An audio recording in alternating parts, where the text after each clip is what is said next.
I am outspending my life. I can't keep up because our desires as humans are consumers. Did he just use the B word? Budget. Yes. But well, ruffle some feathers. I am ready for it. What is my ROI for each decision I'm making in my business? Welcome to the Jasmine Star Show. You guys, my heart is beating on the outside of my body and I'm watching it pulsate in front of me because not only do I have the gift, the honor, and the privilege to introduce to you Brandon Kidd, award-winning, international acclaimed wedding photographer, but also a business consultant. And I say this because years of our relationship and friendship, I shot his wedding to his amazing high school sweetheart, best friend, business partner, Kristen. We met when they were clients. We developed a friendship thereafter. We have traveled the world together. We have started families together. We have built, dare I say it, wealth together. Yes, absolutely. And well, first and foremost, welcome to the Jasmine Star Show. Yes, thank you. Brandon Kidd, y'all, he is here, and we're going to be talking about a couple things. I'm very open around who I'm bringing on the podcast, and I really want to focus on the watcher and the listener who is ready to take action to up-level their life and business. And when I look back at probably the last decade around the biggest jumps that I've had in a personal level, on a professional level, but also on a income and wealth level, they've all had a through line of my dear friend, Brandon. Now, Brandon and his brain have really challenged me over the years. And lo and behold, what Brandon does with other people is like in the course of just talking to them, the thing you're most passionate about, the thing that is in your place of power, you begin to talk to other people about. So we start having conversations. We met and our careers intersected as wedding photographers. And the thing about wedding photography that I think is very closely aligned with my plenty of years being a server was that you would get large amounts of income at indiscriminate amounts of time. And it was not always predictable. And so you and I were building our businesses, our careers, they're taking off, and we're getting these nice little pockets of money. Now, here's the tale of the smart friend and the less smart friend. Okay, so Brandon, the smart friend, is looking at his money, putting restraints on that money, Yes. investing the money, and then finding a way to live as nicely and simply as possible. And then there's the story of the person who said, well, I got the money. I want to live a little bit finer life. So you explained this once to me as looking at our business as a piggy bank versus an ATM. Yes. Can you explain those differences? Because this is, so people who are watching and they're listening, I want you to determine, first and foremost, do you have a piggy bank business or do you have an ATM? Because that's going to radically change the way we enter in this conversation. I think the easiest way to know for sure whether or not you have either of those options is, obviously we work to live or you live to work. You have those two choices. And how we fund our lifestyle, all of those that have chosen entrepreneurship, we've chosen a different path. We've chosen to pave our own way. And so we really want to figure out. Are you looking at my notes? Are you No. looking at my shoulder? Are you looking at my shoulder? I was like, oh no. Okay, so if you're listening to this on audio, I actually take notes during podcasts, like avid Well, the good thing is I can't read anything that you're writing. I know. It's so tiny He always anyways. makes fun because I have very tiny writing. But legitimately, the way that I learn and the way that I've always listened. So if you ever see me in real life, my finger moves. Like if Brandon and Kristen and JD and I are at dinner, my finger will move because I'm actually writing out the things that he's saying. Okay, hold on. Before you get into this, before you actually get into that, can we go back to, goodness gracious, what year was your first daughter, Mila, born? She's 5 now? 2018. Yeah. Okay, 2018. Almost, yep. Okay, so this is about 2 years before JD and I start a family, and we go to Disneyland together. And I will never forget, we're at Disneyland. We're so excited because we're celebrating how long it took for you to start a family. And we're sitting at this outdoor, that Carnation Cafe. Yes. And we're at Disneyland and we're supposed to be talking about life. And what you sat us down and said to us in 2018, you had said, you guys have to start using your cash to invest in properties. Yes. And you just laid it out for us in front of like Disney boxes. Yes. And so even back in 2018, you were really trying to convince and change this idea of piggy bank and ATM. So how do we know? Okay. So let's back up a little bit. So what we're trying to do with business is that is our medium our vehicle for creating income, right? Our lifestyle falls after that. So our lifestyle choices need to fall in line with where our business first, personal second, right? So most entrepreneurs, like a server, we make money, we spend money. How we've been conditioned growing up, unless we've had outside knowledge pouring into it, is, we lose a tooth, we put it in the tooth fairy gives us money, we spend it, right? As a kid, we sell a toy lemonade or something, lemonade, we have cash and we spend it. Unless someone teaches us, you have to set some of that aside to save and donate or invest it. We're always just going to spend. We earn to spend, and that doesn't really change until adulthood, when we figure out, I am outspending my life. I can't keep up, because our desires as humans are consumers. We always want to make our life more comfortable, feel like we're rewarded for our hard efforts. The problem is, though, unless we set up the business in a way that can maintain and sustain growth, we're always going to take money out of that business, and it's going to suffocate the ability to propel that growth, to propel that business forward. I'm a numbers guy, so my language is numbers and math, and so everything that I do just makes more sense if I can put it in an equation. That's just how. Finance major growing up in school, so. My love language is math, right? And so for me, like, what an example of that would look like is if Sally makes $200,000 a year. Okay. You have operating expenses and all of your business expenses, and then you have your take home. Okay. If you have, let's just say her take home is 50% of that, it's $100,000. Sally at the end of year is looking at $100,000 in her bank account, and she's like, wow.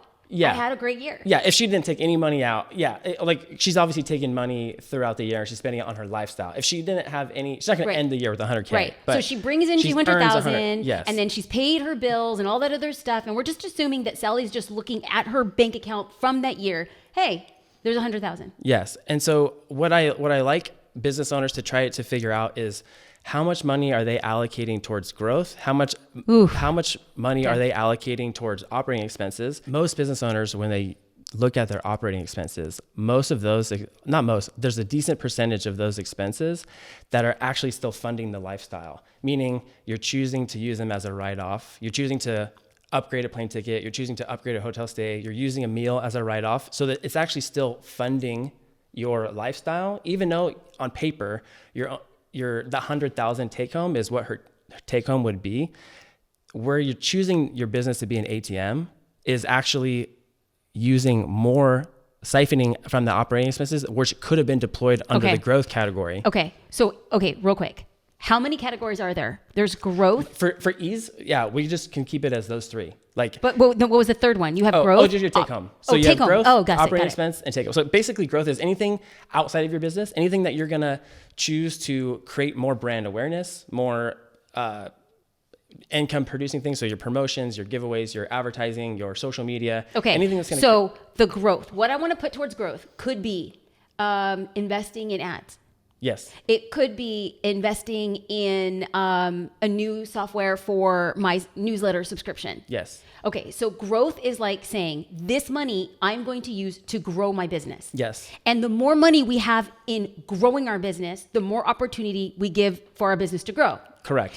And you're saying, okay, but if you are taking home a certain amount, that's the amount that you want to take. But the operating expenses, you're saying, hey, let's look at the operating expenses and ask yourself, are you treating your operating expenses truly like a business, or are you treating your operating expenses like it's business/lifestyle? Yes. So the example that you gave, because I'm breaking this down because I really want to use myself as a personal example, like JD and I fly, and you're like, you guys, you could still get a great flight, but you're always upgrading. Is this a conscious decision, or what's your return of investment on that specifically? And I like to look at every single business decision that you do as what's your ROI on that decision. The more that you can stack a greater multiple of your ROI on that specific decision, the more you're going to be able to grow and scale and grow more exponentially, is because now you can monitor the specific actionable steps of what that business activity decision would be. Okay. So my friend is really freaking smart. So he uses a lot of finance terms. Okay, so I'm going to repeat it back in how my brain hears this. You're saying What is the ROI? What's the return on investment? You say, Jasmine, you can get a flight for $500. And then you can get a flight, if you decide that same flight to upgrade, for $2,000. You're saying the difference there, Jasmine, is $1,500. What do you get back from that $1,500? What do you get back from it? And I need to tell you, I get X, Y, and Z in order for it to quantify as a business expense. Yes. And ways to be able to measure what that return would be is, did you sit next to a person where you had a conversation where that led to an additional sale, a business, where you can actually quantify, right? So the way that you're going to be able to know whether or not these decisions are worth it, to me, is by truly calculating what that return of investment is, either with money or with time. And you're saying what a lot of business owners did, like you could just call me out, like for years, I would be using my operating expenses as a / lifestyle. Yes. Because I'm like, I'm not just going to stay in that hotel. You see, Brandon, I need to stay in this hotel.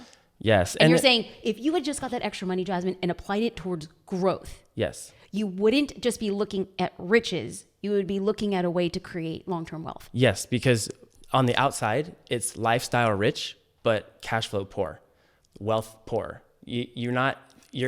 And people wonder why they're stuck in the same position, or why they're constantly scrambling, trying to earn and grow and earn and grow. And that's why I said before, like you can't, it's very difficult to out earn your spending potential if you don't curb your expectations or set a parameter or budget of saying, this is how much money I need to take away from the business.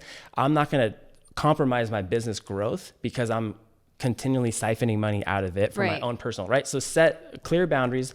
Sally's taking $100K out, okay? But of those operating expenses, those should not fund Sally's lifestyle at all.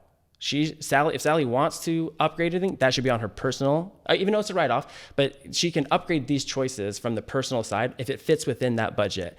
But keeping the operational expenses clean and optimized, so that way you can double down on the things that are actually going to be earning you money, as opposed to you spending money. Yeah. That's how you're going to grow exponentially in the future. Okay. So there's a group of people right now who are listening and they're like, did he just use the B word? Budget. Like, yes. Yes. The worst. The worst. And then like every time you hear it, I'm like, don't cramp my style, bro. Like, don't cramp my style. We're going to come back because that's where I believe JD and I have had the biggest transformations. Not in terms of our friendship, but in how you got things to click for us. You know, and a lot of the audience knows, we started this business and it opened our eyes to what it meant to make money on the internet. And as photographers, we continued to grow year over year. And what we experienced was lifestyle rich and not cash flow poor, but it was just like, whoa, what were you doing with all of that excess cash? Because we ran a wildly profitable business. And I think that for a long time, you kept on saying, you guys, but put a budget. I was like, why? Why? Like, we got it. We're going to pay for it. And if I can go back to my former self and tell myself, hey, Brandon is asking you to set a budget so that you use your riches and turn them into wealth. Yes. Before we do that, because if we start talking about budgeting too early, people are like, I can't hear it. I'm out. I'm out. Yeah, okay, for sure. So one thing that I felt was like a pretty big turning point for the both of us, but you saw it much earlier, was the fact that you were able to change your prices. Yes. Can we talk about that for a sec? Yeah, Can we absolutely. talk about price? Okay, so actually, let me go back and give a little bit of clarity, but then I want you to fill in some gaps. Yes. So I stated that Brandon is a photographer. It has been something that you started before I was a photographer. You started your career with your wife. You still continue to do that. You shoot luxury weddings around the world. And then you also, in addition to that, help other creative entrepreneurs, specifically in the service-based industry, although you have plenty of experience in product. We don't have to talk about that, but he does so many things so well. When we start talking about these service-based business owners, when we think about photographers, videographers, when we talk about life coaches, when we talk about people who are providing a service. I want to talk about who's determining their price. Like, how is one saying, am I making enough? How do you initially go out and start raising your rates? So this is why I'm asking this question. This is going to ruffle some feathers, though. Good. Because who determines your price? We'll start there. Okay. Right? Hold on. Okay. But wait, the reason I want to talk about raising our prices is because when we talk about budgeting at the end, we're going to talk about budgeting the money that you are making beyond cutting back your belt a little tighter. Because people right now are like, I'm barely making. No, exactly. Okay, which is why you need to focus on the growth so that you have money to. Thank you. We'll get there. But ruffle some feathers. I am ready for it. Well, who determines your pricing? Sorry to say, the market determines your pricing. Supply and demand. If you don't have the demand, you increase price. As demand increases, you shorten supply. You shorten the amount of supply based on increasing rates, right? The more let me repeat this back. If you don't have a lot of inquiries, you charge it's going to be much. It's going to be very hard for you to make the money that you want to make. That's basic form, like economic formation, supply and demand. The market tells you what you're worth, not necessarily what you say you're worth. You can position yourself, you can build confidence, but if that doesn't lead to convincing other people that you're worth that, then you're just not going to have enough. You don't have enough inquiries. You don't have enough demand. You don't have enough brand awareness, clout, networking, relationships, past clients, anything that would. It's all based on leads. If you're not getting leads, what's your conversion rate on that? The more you increase your rates, the less conversions that you have. More people say no because your rates are higher. And in the wedding photography specifically, some people gravitate, they want to buy a luxury good and whatever, but it's more specific. Let's go back to the early parts of your career though. Did you ever lower your prices? I never lower my rates. Okay. I've only increased, but I've only increased specific to my demand. So for me, I shouldn't say that. Year over year, I've always raised, but there were times where I would take a big jump and then I would hear a lot of no's. And so I would do a micro adjustment and bring it back in line with supply and demand. Still more than the previous year. Still more than the previous year. But growing every year. Yes. And so you measure and you can calibrate your growth based off of your demand. If you want to continue to increase your rates, continue to increase your demand. If you don't have demand, you're not going to be justified for that. Yes, you can price range. Yes, and you may be able to charge more because you may still land a few of those people willing to get, but overall, you probably will make less that year than you would otherwise. Okay. So you have different goals, right? If you're overworked, if you're doing 50 weddings a year, and you're okay taking on less weddings, right? But it's finding the right balance for you of how much you want to work, how much you want to earn. Mm-hmm. Some people have a dollar threshold that they want to make every year. Some people have amount of hours that they want to work.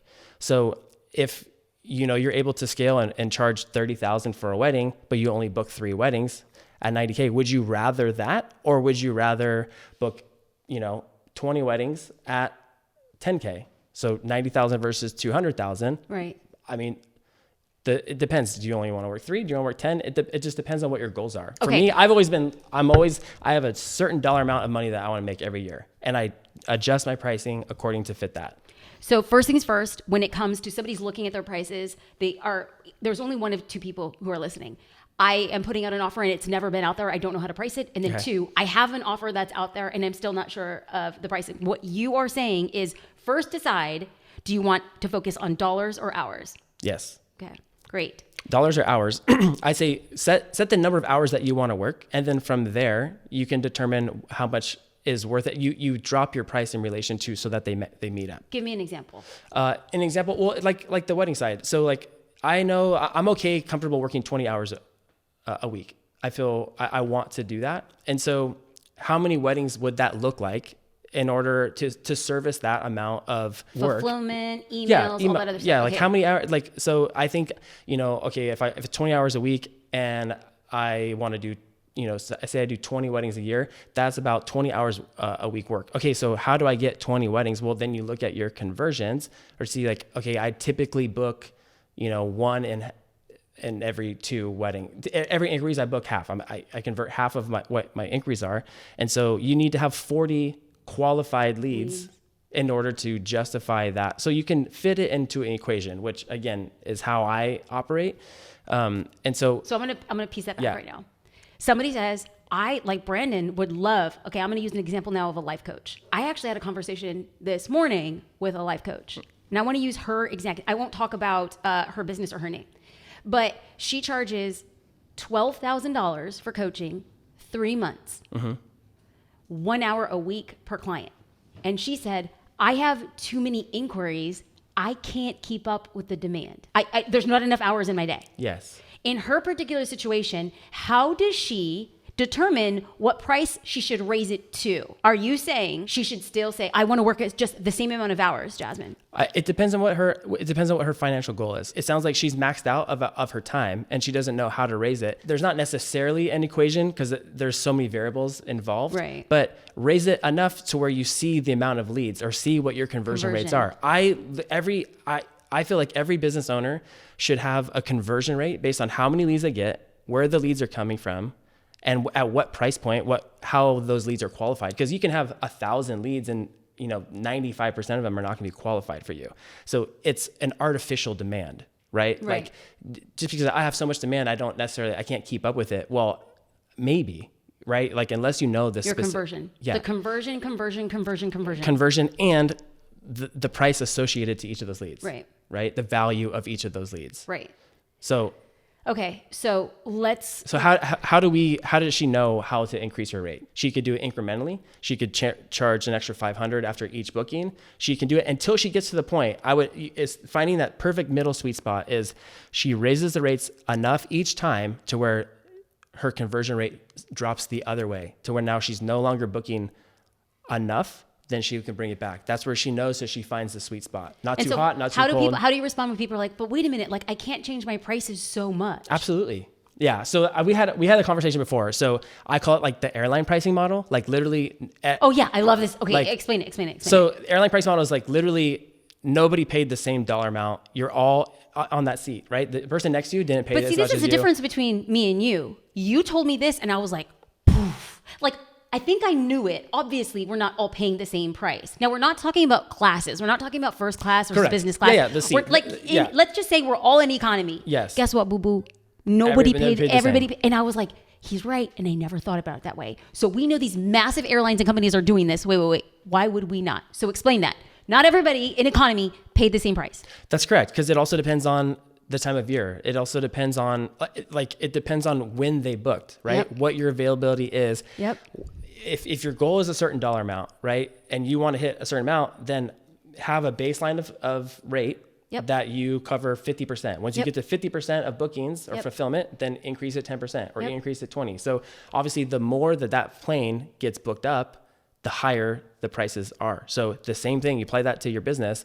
It's okay. Everyone says like a package and this is what it is. But in order to really maximize the amount of money that you can get out of each of those leads, then you're going to increase your rate proportionately as you fill up. That's so freaking good. Okay, can I peel back a little bit? Yes. And I was talking with a makeup artist, and she was saying how people are booking her for the bride and for the bridal party. And she was expressing how exhausted she was at the end of the day. And she said, I just wish that I could just do brides. And then I asked, well, why don't you just do brides? She's like, I don't know who would hire me for that. And so then the suggestion or the advice I had said, well, what's your threshold? Like, how much do you need to make just to be like, I can pay my bills and anything beyond this is going to be bonus? And she had said X amount of bridal parties, like the bride and the bridal party. Okay. And then I said, well, once you book that, why don't you just change your terms entirely and say for the rest of 2024, brides only. Brides only. Yes. And so for somebody in that situation, and they're saying, okay, I'm ready to make this decision. Is there like a mindset that somebody needs? Because oftentimes what happens is you get into panic mode. Well, what if I don't make the same amount? What if nobody books me for the rest of the year? Like, what's the narrative that's going on in your mind saying, I'm having the confidence to change this and I'm okay with it? What do we need to say to ourselves to get to that financial point? Well, I think it depends on what else you have. Like if you have to meet a certain income goal, keep what you know you need to make. So that way your lifestyle and everything is not, so hit that goal first. Got it. Right? So suck it up and do for the proverbial bride and bridal party, suck it up. Yeah, suck it up. And so once you have your basic needs met to where you're not compromising quality work, you're not sacrificing major lifestyle changes in order to make up for the loss of income. Got it. You have your basic needs met, then be very aggressive towards growth. Or if you're not, or have another avenue or another project or something else that could supplement and fill in if that would fulfill additional passion, right? That would fulfill additional income even. So a lot of times those things are the things that you're most excited about are the things that you have exponential growth in, which is why, I mean, when we talk about business, it's like, or all these other businesses that I start, we can grow and scale and optimize, and then we have extra funds. So if I don't hit it, then that means I have more time. So then I take that time and apply it and grow and scale a different business. And then what's the fun part of that is you can actually be a lot more competitive with your pricing because not all of your income is dependent on that first initial thing in the first place. That's right. So it gives you a lot more confidence moving forward to take a big leap. So that's more for the people that are trying to take a big leap. That gives you a little bit extra confidence, right? Obviously, like we said, you need to have the demand there. You need to have the leads, the qualified leads coming in, but you definitely I think it's a great way of making you feel confident to take the next step without having to compromise anything else. Yeah. And so going back to this makeup artist, she covers her nut. And then she covers it and says, okay, I'm going to suck it up and I'm going to do these bridal parties knowing that there's something else different. Now, in your case, I want to go back to this because there's probably a listener who's like, wait, he's a photographer and he's working 20 hours a week. Like, what the heck? Like, okay. And here's one thing, if that, and you are wildly successful. We're talking about like your photography arm alone brings in multiple six figures. Okay. So people are like, he's bringing in multiple six figures. He's working 20 hours a week. I mean, we're right. So some weeks more, depending on the seasonality, right? So people are probably looking at this and being like, okay, in your particular situation, you can say that with wedding photography, as long as I hit this, then I could be ultra competitive for booking any other weddings beyond that. Yep. And then as you are building out other businesses, and let's just say somebody's booking you for consulting, the rest of your hours, you can go towards building that other business and diversifying your revenue streams. Yes. Talk to me about the pathology. How did you start thinking, hey, I can do multiple things at once to diversify my revenue streams? Because I learned this big time from you. To back up a little bit, because when it comes to gig workers, right, or where we get lump sum money, I think that it's important to know that getting those leads, it really matters when those leads are coming in, because if you have one lead and then you don't have a gig and you have nothing for 3 months, well, now your cash flow, that makes you have to take things on credit. It makes you, so you're spending more money in order to float until the next gig. So one way of hitting your quota is just doing your base rate for each month or whatever it is that you feel like will float you to the next month. Does that make sense? Yeah, give it to me as an example. Like if I know my monthly expenses are $10,000 a month, okay, I need to make sure that I get a gig worth at least $10,000 a month. So, but if my rates are $20,000, then I can theoretically book one wedding every other month and not have to worry about expenses. Everything is covered, right? But you have to know what that equation is, because if your monthly expenses and everything is more expensive than that, then you're going to feel suffocated, and then you're going to start making poor choices on the business. Growth will be, what's the word I'm looking for? Truncated? Yeah, truncated. Or maybe I should use a different word. Growth will be unpredictable and slow. Yes. And diminished ultimately because you don't have the funds needed. So you have to make sure cash flow is still, like, cash flow is king, right? You still have to make sure that it's flowing in and through your business so that you can still.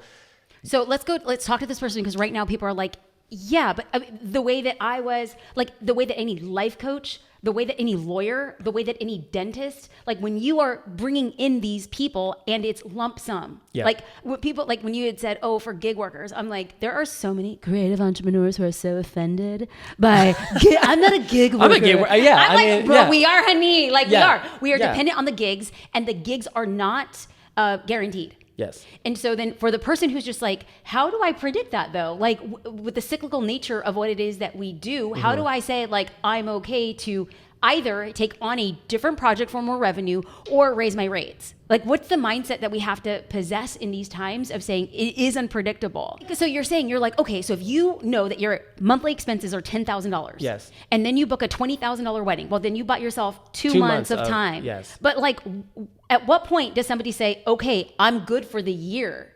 Right? Because it's like, so you have to know. So are we going back to the B word? You have to know your budget. So stop. So if you know, so 10,000. So we're at, okay, I have 120K that I need. So so you have to book that. You have to book that first before you can get super aggressive. What I hear you say is, you better suck it up, work your tail off, and do everything you can. You should not be distracted with another revenue stream. You should not be distracted about thinking about your expenses or expansion. All of your attention should be going, I hit my number. Deep. Yeah. I hit my number. Yep. And so until you hit that number, we're having no other conversation. No other conversation. Okay. You can optimize, you can figure out ways so that you can lower your costs so that you can get to your number faster, right? You could reduce your lifestyle. You could maximize and optimize your business expenses. Either way, you're trying to get your income to be in line with what you need, right? But because it is only that our minds, our bodies, our souls can be thinking about the next thing until we know we have covered our homes, our families, our children, or our apartment, our car, whatever it is. Yes. We cannot think about anything else until we have said. You can, but you really shouldn't. You shouldn't. Like you should know, because if you know that main source of income is where it's most statistically probable that you're going to get the income, right? Why would you start something new that's baby form that you might not be able to, right? Like go deep on the thing that you already know. Like bet on yourself, right? Yep. If you're going to bet on a stock market and something that you don't know anything about, like why wouldn't you choose something where you have the greatest control over, where you have the greatest input and force and be able to steer that ship in the direction that you want versus, right? So go deep, go narrow, laser in, hit your quota. Yep. Adjust everything accordingly so that you could be as flexible as you need. You know, if you are the gig worker that you have specific things that you need to hit. So like, would you mind if I share something personal from my perspective on how you do this? You have built such a successful business in a very competitive and lucrative market, but it doesn't mean that you rest on your laurels because every year you have to hit that same quota. Yes. Your wedding money is the money you say, this is what we use for our family. Yeah. And so Brandon is a luxury wedding photographer who shoots internationally with the top 1% of brides, grooms, and specifically coordinators. And so I have seen Brandon year over year take time out of your schedule to go to the most exclusive events for luxury wedding professionals. So you go hard. You make relationships, you follow up, you set up appointments with those clients. Like, so you are so focused a very specific time of year. I would say I see you do this twice a year. I see you do this in early spring, and then I see you do it in late fall. And you're saying, I am covering my nut. I'm covering my nut. I'm covering my nut. And I see you so honed in on, I'm going to book these clients and I'm going to get these things. And the minute you do that, you're like, cool. Anything else that comes, that's gravy. Yep. But now I have the time to focus on other things. That gives me my 10 to 20 hours a week, fulfilling on deliverables for these clients who are keeping my family afloat, and it's great. And then all of the other money that you are bringing in, I see you budgeting that not towards getting rich, but building wealth. That's correct. Okay. I want to go back to talk about in times where you have faced challenges financially, because in gig economy work, I am talking about therapists, I am talking about videographers. There are times that the economy shakes, and despite your best efforts, the market absolutely changes. So can you go back and give me a time where we had a recession? We've gone through COVID for photographers. I mean, that's the greatest, lost 90% of photography income that year. When we go back to 2020 and we look at every wedding professional, DJs, venues, florists, makeup artists, hair artists, photographers, videographers, officiants, they all took a massive hit in our gig economy. What were you telling yourself, and how did you use the money that you had budgeted to float not 1 year, but multiple years? I think, again, this comes in line. It's not what people want to do, but living and operating day-to-day life significantly below your means allows and equips you with the ability to draw back on. I had, thankfully, plenty of stock and had plenty of rental assets, people that were still needing to rent and things, other income streams coming in. Can you as talk a result? But talk to me about that, because somebody's listening like, but what does he mean? What does he mean? Like, I want somebody to know, when the entire industry took a tank, where was your other revenue coming in from? Stocks, because it took, so stocks dumped from March until May, June, but they rallied. Not only they rallied like 40, 60% more than where they were within a short span.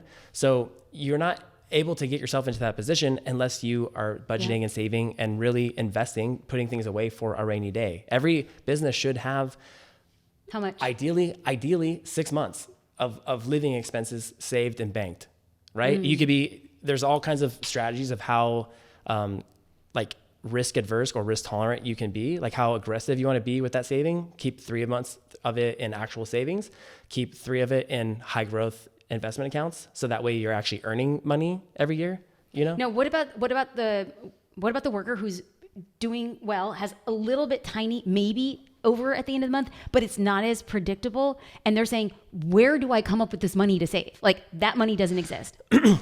You have to make hard choices. I mean, because no matter where. What's a hard choice? Like moving in with somebody, take on a roommate, don't drive the nice car, don't buy the nice clothes, don't stay. And I mean, make a short-term sacrifice, 1 year, build up. You could make hard choices for 1 year. We talk about this all the time, like choose your hard, right? Like what's harder, making a sacrifice, really, really like trimming the fat off of everything so that you can save up a cushion for 1 year, or constantly living the rest of your life, maybe struggling to always make ends meet, feeling stressed about finances, always feeling like you can't catch up, always feeling like you're overworked and underpaid, right? Like what's harder? In my opinion, it's the long-term. That feels more weighty than choosing to just be like, you know what? I'm going to take on a roommate. I'm going to choose to move in. I'm going to choose to change my location of my house.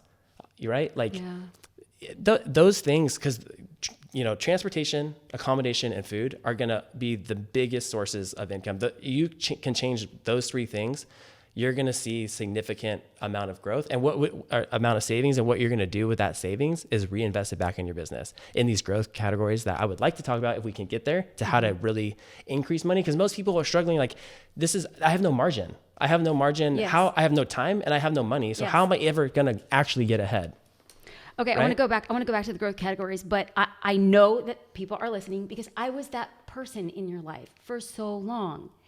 And I would see you make lifestyle changes. Now, I'm not going to get into your business. You've built wealth. My friend has built wealth, and it's incredible to see. But as of 2 years ago, when there was no reason why you needed to make this decision, and then you did, can you talk about the decision you made about your car? I was driving a nice BMW. I felt like I needed to have that car to represent my brand, to feel confident, to feel like I was, when I would show up to a wedding, that I feel like my clients made a good purchase on me, that I was an extension of their brand. And then I realized like, it just didn't matter. It was like, that's just my own personal reflection on what the situation is. So I like one easy, I had a coaching call. I think even you and I had talked about this, but it's like, if you're really conscious of that, of what car you drive when you have meetings, depending on how many meetings you have, obviously like real estate agents and things like that use the car more regularly, but for a photographer who's not super client facing, especially on a wedding day, they don't even see your car, maybe at the valet for 10 seconds, right? But like talking about ROI, how much is that 10 seconds? How much return are you actually getting on that car that's $1,000 a month, like that you're using for 10 seconds of your brand? Is that really worth it? But so we would say like, okay, if that's the case, if the car is truly an extension brand and it's truly valuable, Turo for the day. Turo, a car that costs you $100 for 1 day, as opposed to $1,000 a month every month. Okay, I want to pause here because I started drilling down. When Brandon had said, so he traded in his BMW and you got a truck. I got a truck. It's beautiful. It's amazing. It's gorgeous. Like, yes, it's very manly. I mean, bro, I like it. I will. Your testosterone, you got a car, you're like, whoosh, immediately. I just love it. I had a truck when I first started driving. I loved it. And now that I have 3 small kids, like, it's just convenient to have. I love having it. I love the way that I feel. It's more in line with the trajectory and direction that I want to be. And you got to a point where you're like, it just doesn't matter. That's right. It doesn't matter. So I love my truck. I love my car. It feels good. I mean, the reality is like, it may be a bad example because the car is as expensive as my BMW was, but it's like this notion. But it's the mindset. It's the mindset that it doesn't matter. I thought that I needed the car for a brand, and the reality is I didn't. And so how many choices did we make in our business that are that? Right. And so I think when we look at our categories of our business of where we choose to invest, knowing your numbers, like obviously the budget, but knowing a true audit of what is my ROI for each decision I'm making in my business, the car, the rent, like the equipment that I'm purchasing, the networking conversation, like the networking events that I'm attending, track how much money you're getting from that. There's things that are going to be intangible, like your car or whatever, right? So I think that there are activities that you can have that you can figure out that will have a growth multiple to it, so that you can double down and triple down on those areas of your business. But I think that it's just important to create that budget first, live within your means, and then try to fight to scale back on, create more opportunities for growth by saving on expenses. Okay, we're going to talk about the growth categories and the growth opportunities. But before we do that, there is somebody who's listening and they have squirreled away some cash for the hope that they were going to do something to be a brand extension, a visual brand extension, which is kind of, now that they're listening, like, I don't know, is that really worth it? Number two, perhaps they've been driving a car that's just been like, not the best, but they said, the minute I save this for my down, I'm going to be using this. Or perhaps saying, oh, listen, I'm living with 4 roommates and I'm going to move now just to have one other roommate. When you look at all of this and they have that money squirreled away and they're looking at you, what do I do with this money to build wealth? So first thing that I think the biggest, so you have all these different avenues of where you can generate income from. The first thing is is your business producing as much money as you possibly need, right, to cover your expenses? And is it growing beyond what you need? Do you have a lot of margin so that way you can continue, right? Going back to the notion of treating your business as a bank account, as a piggy bank, not an ATM. You're going to store your wealth and grow your wealth from the thing that's producing you the income the most first. So build up the business, reinvest into the business. You don't know what to do with that money until you know all of your business activities, what your ROI is on those things, right? So if it's an email campaign, if it's advertisement, if it's creating a course, all of these things have time investment and money investment. And you need to calculate both of those things. So that way, you know, what do I do with 10,000, right? If I have a ROI of 2x on a certain activity, such as advertisement, right? If I have a return on investment, if I invest $1,000 and that yields $2,000, that is a 2x ROI. So I want to walk us through exactly. Okay. So are we talking about the growth opportunities or the growth categories? Yeah. Okay, great. I'm writing notes. I want to make sure we're now talking about growth categories. Because we're trying to, you said, what do I do to build wealth? What do I, so to answer your question, I mean, it's multi-part, but you have choices as the business owner. But I think that of all the choices available, choose to invest in yourself first. Okay. Bet on yourself first, because you're going to have the most exponential growth and the highest return on investment betting on yourself, for sure, because you can control everything. Second to that would be other income producing assets. But if that's not your wheelhouse and that's not your expertise, then give me an example of other, if you don't know, income producing assets. I mean, high yield savings account. That takes little knowledge to know about, but it's going to increase, it's going to grow your money. Okay. Small, 5% right now, but better than nothing. Okay. Other income producing would be real estate, could be any kind of stocks, any kind of ownership in companies, right? Anything that can grow and appreciate. So there's somebody who's listening, and I would venture to say that the vast majority, not everybody, but the majority of listeners of the growth categories, number 1, invest in yourself. Number 2, invest in other income producing assets like a high yield savings. Number 3, investing in real estate. And number 4, investing in stocks or finding a seat on a board or being a partner in a business. Yes. If we could focus on the first 2. Yes. I think the best information would be invest in what you know, right? Ooh, like that's good. Because if it's going to take you too much time and you won't necessarily know what to do with your money, like obviously everyone, it sounds fun to like own real estate but it's a whole can of worms that you open and you get into, and which is great. I mean, it's an important thing to know and learn if that is what excites you and what you know, because there's so many different ways to make money, but I think it's important to know, invest in what you know, so that way it takes the least amount of effort to get the desired outcome. Okay. Right? Because if you just don't know real estate and it just feels so overwhelming, well, your time investment, your ROI on what the actual gains that you're getting, if you're taking too much time to understand what that is, that time could have easily just been spent on your business and grown the same amount of money anyways. Okay. I freaking like this. Okay. So then talk to me, the one caveat when we talk about the growth categories and when people say I'm investing in myself. Not myself, my business. I want everybody to separate themselves from their businesses. So even if you're a solopreneur, you only have you're not investing in yourself. Okay. Unless yourself is the education component, right? Everything else is like your brand, your identity, your awareness, how people view you. Everything is your business, not you. So how do we invest in the business? Yeah. What are ways that we can invest in the business? Well, what I want to do is draw the caveat, because what I did early in my career, what I see a lot of people do is like, oh, well, I need to invest in this new light gear. Yes. I need to invest in this new special camera. I need to invest in that type of laptop. Like, at what point? So if you have a light and you think, well, this light is going to be 50% better of a light. Yeah. How do they say, like, when do you say that's a dumb investment? Because you don't know what is the return on that purchase. So how much? No, it's not even that. It's what's the return on the increase of a 50% better light? Yes. Not even like you're going from zero light correct. to a light. Yeah. No, right. correct. Yeah. But whatever that delta is, that change in what you're trying to make, what is the return of that specific change? How do we determine that though? Okay. So easy. I mean, not necessarily easy, but here's easy for you, yeah, and for me, I'm okay. like, oh, calculus. Yeah, true. But if you just view your whole business as two main categories of business effort, right? You Okay. have growth and then you have operational. You have the growth side of it is anything outside of your business, anything that would be brand awareness, right? Like anything that would lead you to create the sale, get the sale. Then everything on the other side of the column would be to like fulfill that sale, to service that sale. Everything that is outward facing, we call that like in the growth category. Yes. So I want to focus on this main kind of like for max growth, right? For M would be measure. Is it measurable? Max growth. We're doing an acronym. So M for measure. Is it easily measurable, right? You buying a light that has 50% more output, is that actually easily measurable? Not really, right? A, so we'll go through the max. M, is it measurable? A, is it awareness? Is the main purpose of it to create and further your brand awareness to the outside of the business?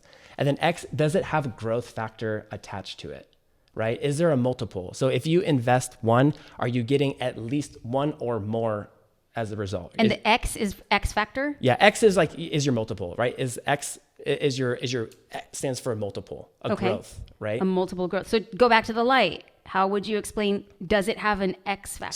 So does it have one isn't even truly measurable, but if it is X factor, so we're going to calculate what that return of investment is. Okay. So if the light is $1,000 and I'm getting 50%, it's not about the amount of output, but it's how do you measure that light actually getting income? Is that light actually generating income? Is that light actually generating? Is that laptop really generating Is that income? new camera actually, is that car actually getting you income? Is that upgrade in flight actually getting you income? If it is, then you should be able to track it. If you can't track it, then so this acronym MAX, if you can't answer M, don't even go. Don't pass go. Don't go, because it could still fall like a new website, right? There's sophisticated ways of actually tracking, like this was a good investment of, faster load times and easier to navigate, easier to see call of action. So it led to conversions of X, right? So you could see that the $10,000 to purchase a new website led to an increased conversion based on what your last website did. Okay. But you're not gonna be able to figure out any of this until you know your numbers top to bottom, your return on investment for every business activity that you do. Ooh. Okay. So going back to that $1,000, can you see significant change? Can you see measurable change? Like you said, if it doesn't hit M, it's out. If it's for rent, like me choosing a new office building, if it's only for yourself, is that outward facing? Are you able to measure the actual gain that you're getting from that? Are you getting more foot traffic? Are you getting more conversions from that? So you can measure these things if you take the time to do it, but you have to figure out where your leads are coming from. So if you can't measure it, don't even bother. Don't even. Yeah. When you are for now. When you are focused on growth, and increasing your rates, having more money, and you're going to use that money for growth. If you can't measure it, we're not talking about it. We're not talking about it yet. Yeah, we're going to talk about the things that we can measure. And those are things that we're going to double down on. Because then that'll give us the more time and more money that we can use to then streamline and optimize the rest of the efforts. Okay. So the A is for awareness and the X. So how do we calculate X, our multiple, right? So that's ROI. ROI is return on investment, and return on investment, the I can be either time or it can be money. Okay. I have an idea. Yes. Can we use an example? Yes. And can I use a personal example for you? Yes. We're going to get real. We're going to get some numbers. Okay. When I talked about how I see you indexing on putting on your, I'm going to get the revenue I need to make me feel safe. And I see you go hard twice a year. I see you do it specifically at a very exclusive event. Can we talk about that event? Yeah. It is an event that I went to when I was in the wedding professional industry. Yes. And it's called Engage. Yes. Can we talk about those numbers? Yeah. Great. When you look at the price tag to go to an Engage event, how much is that price tag? Price tag for the event is $7,500. You have airfare, you have accommodations. Well, hold on, but this is not airfare to like Phoenix. Correct. International. Yes. International airfare. We're to luxury. Luxury. Yeah. So flying to Paris, Morocco, Yes. Greece, Yes. right? So all over the world. So expensive airfare. Yes. But expensive accommodations, even more than that, because they're at luxury places. Yes. Beyond that, you're paying for the food, the wine, everything also. And you have all kinds of attire to match the mood boards of everything. Okay. Right? Brandon. No, but that's how it is. Right? Let me just say, son, you look fresh. When I saw you in Paris and I was like, is he wearing a tux? Is that the trimming? Look at his suit. Oh my God. But yes. expensive. So like what is the cost of Engage 7,500? What is the actual cost Yes. of going? 16 to 17,000. Okay. All in. So measurable. Can we measure? What leads am I getting? Yes. What leads am I getting from there? Yes. Specifically where I wouldn't have gotten otherwise. So what new? Absolutely. What I know about you is we come back and I'm like, spill the tea. You know, I freaking love this event. I want to go back to this event and I'm not even in the wedding world. It is over the top. It is freaking amazing. It's so well done. You leave there and you're like, the world is too beautiful. So we go back and I'm like, tell me. And you will say, I talked to this person. I talked to this person. We have a meeting. They have a client. I've shot there before, blah, blah, blah, blah. You come back and you already have a lead list. Yes. Okay, great. That's measurable. Yes, I have the leads because eventually I'll track what weddings, if anything, came from them or if it came from a referral from them. Yep. So I know Yes. exactly who's talking about me, where that lead, that lead is one thing, but the conversion, am I actually booking anything? Yep. Because you could put in growth and you can see, because sometimes it's going to take time to Yes. put in money and investment before Yes. you start seeing return. Yes. It's not always one-to-one, Right. right?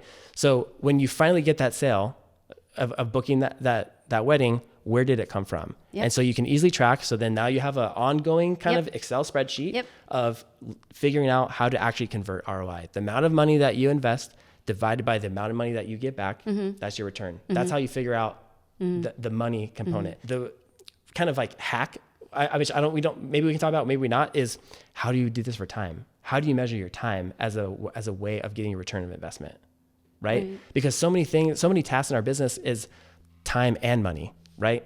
Right. I'm going to create Sally talking about, she's created a newsletter, like in a course for her coaching. And she's trying to figure out how much money did she invest in that? How much time did she invest in that? When you're trying to figure out your time, an easy way to do it is figuring out what your hourly wage is. So every business owner should know specifically how much they're earning per hour in their business so they can measure that opportunity against other decisions. Right. So, okay. I know where we're going with this. Okay. And I know that the audience is going to be like, I actually don't care. Okay. So, because time is important, yes. But this is going to be the most distilled version of Sally and also the most distilled version of you. You go Going back to Engage and you spend $17,000. Yeah. You also go and you're there about 6 days. Yes. They're like 3. Okay. Yeah. Traveling, getting there and stuff like that is more, but yeah. Well, in totality, because you're not Yes. working, Correct. right? Yep. So we'll say 6 days. Yep. $17,000, 6 days. Yep. When it comes to measuring the ROI on that event, Brandon can ask himself, could I spend $17,000 on ads, not have to lose And 6 days of and time. 6 days of time Yes. and get the similar results? This is what I want people to start thinking about in terms of time. Yep. I know it's going to be important for the hourly wage. It's going to be important. But right now, Yeah. can we think very high level? Yep. Could you do the same thing in a different way to get the same results? Yes. Right? Yes. So when we talk about building out leads, Brandon is building out leads with $17,000 in 6 days. if he decides in the future to test $17,000 and have it being automated, does it lead us in a different direction? But because Brandon is tracking his leads, he could say which one is better or not. So when we go back to the fact that it is measurable, you going to engage, getting your leads, tracking them and figuring them out, and then you go towards awareness. You get more attention. Can you talk about the type of attention that you're getting, like in terms of that precise example? So when it comes to attention, is really deciding, like, this is trying to figure out where you should spend your most time. So that is all about expanding your network, right? Because in order to get a higher ticket value, you have to constantly, going back to that supply and demand, I have to constantly raise the demand. How do you increase demand? How do you get more inquiries? You get more people to know about you, to inquire about you, right? So this is just a way of building awareness. So it's measurable because I can see which leads are coming from it. I'm building awareness because I'm creating a whole new network of people that I didn't meet. Right. And so does it have a growth factor? Am I getting at least $17,000 back? Let's just say we don't account for our time at this point. Okay. Am I at least getting $17,000? It's a 1-to-1. Is that worth it? You can choose because, in my line of work, like if it was just from the plant, just from the bride, probably not worth it because I'm not going to get additional referrals from that bride. Maybe. Okay. So hold on. Let me peel that back. Okay. Brandon is saying he might not spend $17,000 to go to a conference where there's a bunch of brides because their awareness of him is great for that 1 year that they're getting married. Now, Brandon is making a decision to say, I'm going to spend $17,000 with a group of people who are not just booking one wedding. They're booking multiple weddings for multiple years. So the awareness of where he's spending his time is going to be different based on how is he building out his lead generation. Yes. Cool. Because it's like the same thing with product is you're talking about the lifetime value of the customer, right? Like you're banking on repeat purchases to offset. It's more complicated to figure that out later. But the main point is, are you calculating it? Are you tracking it? So that way that actually was worth it. And sometimes these investments in your business, you won't even see fruition 3, 4, 5 years down the line. Right. It could still work with the brides because at each wedding that you go to, now there's 200 potential referrals. So I'm not saying that it wouldn't be, but at our level of price, not every person in attendance is actually a referral. Maybe there's 1 or 2. That's right. So whereas a planner is going to have 8 to 10, I'm going to focus more on the planners than on the bride. Absolutely. So when we talk about the multiple, if you book one wedding from a lead that was derived at Engage, it's not one wedding. It's awareness with the other people who you run with at that high level. Yes. And you also know that coordinator or the DJ or the venue, because there's a bunch of people that are represented there, could and probably likely will refer you again. Yes. That's right. Yes. And so then that's what you're tracking though, is because over time you'll see, was that just a 1-to-1 exchange? Right. Like did I spend $17,000 and I got $17,000? Yeah. If it's just a constant trade of 1-to-1, then I don't feel like that activity belongs in the growth category of what we're talking about. It just belongs in the operational side. Right? It's things that aren't gonna, things that like are not leveraging or you can't grow exponentially in your efforts, then that's not what we're talking about. That's not where we're going to focus our time. If we're going back to our example where she has $5,000 to spend, where is she going to spend it? Probably not on something that she's just going to get $5,000 back. Right? She's going to find an area where she has the advantage.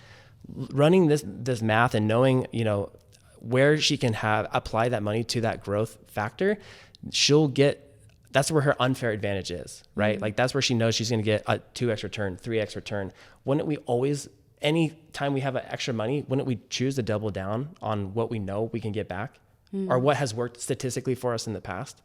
So if that's the case, that's why we're saying, going back to the lifestyle choices, it's like, do we choose to sacrifice, choose a different car and save $500 a month?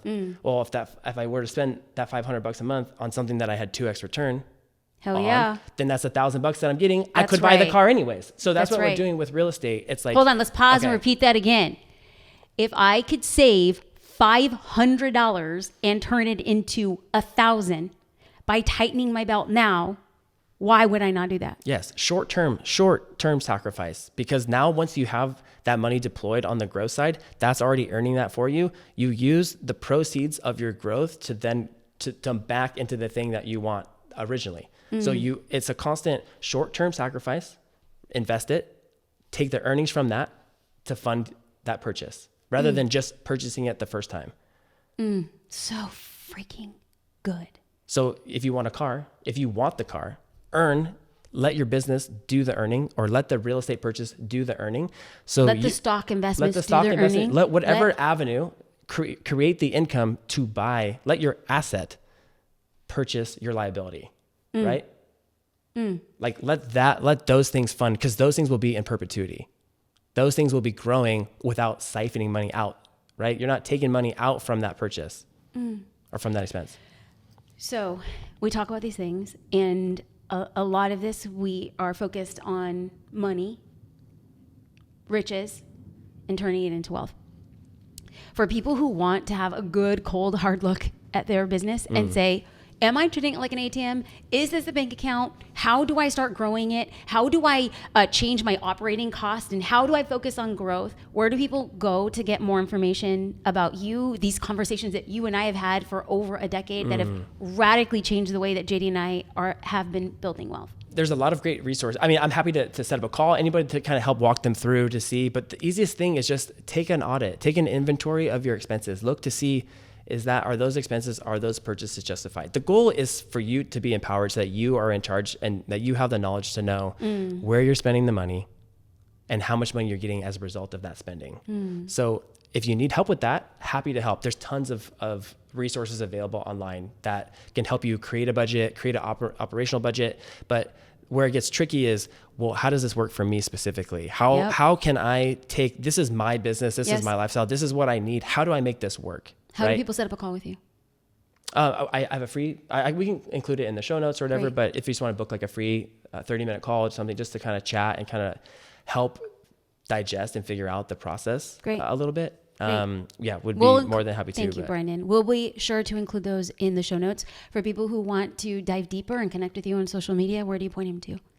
Photography, so Brandon Kidd Photo or Brandon Kidd Coach. Brandon Kidd Coach. Yeah. Let's go. Yeah. Let's go. I'm going to close, and I don't think that I can talk about it without crying. So I told myself I'm not going to say it. I told myself I wasn't going to say it, and then here I am saying it. Because one of the things that mean a boatload to me is surrounding yourself around people who challenge you to be an expander, to show you what is capable of what you can do personally and professionally. And so for years, Brandon and Kristen have talked to us about taking our money and turning it into wealth. And one of the things that really stood out about our friendship was that they don't just look at money as wealth. They look at friendships and they look at giving as wealth. They give so generously to charity and they let nobody know about it. In February of 2020, we got the word that we were placed with our daughter for adoption. We had nothing. We had nothing in our house. We had literally zero. And so one of the first people I call is Brandon and Kristen. I was like, oh my God, you guys, we're driving to Las Vegas and I think we're going to start our family. And then there's Kristen, and she says, before you go, stop by Nordstrom. I got you a baby car seat. Do not go to Vegas without it. You cannot leave the hospital without a car seat. So I go to Nordstrom, the pickup center. They give me this car seat. And I was like, oh my God. We threw it in the back, and we drove to Las Vegas, and we have nothing. I have nothing. Brandon and Kristen are celebrating your anniversary. 14. 14 years. JD and I shot their wedding anniversary. They're celebrating in Arizona. In Sedona. We're only 14 years this year. I'm sorry. How many years? Was it a decade? I think so. It was a decade. They were celebrating their decade anniversary in Arizona, in Sedona. And then we tell them, we're going to go pick up our baby girl. They end their vacation early. They drive from Arizona to Las Vegas, and they stopped and they bought us everything we needed. Clothes, bottles, formulas, toys, onesies, blankets. I didn't know anything. They show up at our hotel with bags and bags and bags of stuff. And they said, we got you. Baby girl's going to be welcomed. And I say all of that, not because they are rich in money or wealth. They are rich in human character. So I just want to Aw, I say love thank you, you, Jay. friend. Yeah, I love yeah, you, man. I yeah. love you. And so for people who would like to have expansion around wealth and riches, not just in bank accounts, but in life and humanity and giving and charitable organizations, be sure to connect with Brandon and set up that call if you would like to change the way that you do business. Oh man, Thank I got you. through. Thank you. I teared up like a gangster Jeez. tear. It didn't exactly fall. My makeup is intact. Yes. Y'all, thank you for Aw, listening thank to you. the Thank you so Jasmine much for- Star yes. Show. Thank you, Brandon, for being here and giving so generously of your time. Be sure to hit him up on social. Thank you for listening to the Jasmine Star Show. If this show had an impact, please be sure to leave a review. They have a wild impact on what we do and the amazing talent that we get to attract to the show. Thanks for listening.